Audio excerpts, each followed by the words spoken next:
తెలంగాణలో సునీల్ కనుగోలు అనుసరించిన వ్యూహమే ఇప్పుడు రాబిన్ శర్మ ఆంధ్రప్రదేశ్లో అనుసరిస్తున్నది తెలుగుదేశం పార్టీ కోసం. Mouth publicity. జనం మధ్యలో మనం టీ స్టాల్లో టీ తాగుతూ ఉంటాం, లేకపోతే హోటల్లో భోజనం చేస్తూ ఉంటాం. అది మాస్ ఏరియాల్లో మన ఏరియాకి సంబంధం లేనటువంటి వాడు, లేదా మన ఏరియాతో సంబంధం ఉన్నటువంటి వాడు ఒకడు ముందు ఒక పాయింట్ రైజ్ చేస్తాడు.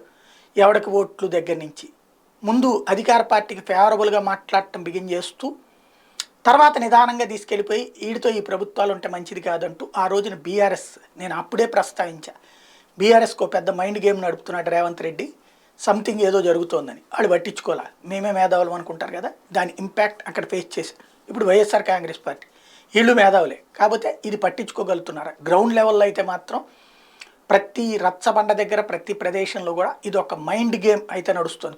ఓడిపోతుంది అనే ఒక ప్రచారాన్ని సాధారణంగా ఏంటంటే ఒక 5-10% మంది గెలిచే వాళ్ళకి ఓటేద్దాం అనుకుంటారు. ఆ విధమైనటువంటి ఒక స్ట్రాటజిక్ వ్యూ నడిపిస్తున్నారు ఎత్తుగడ.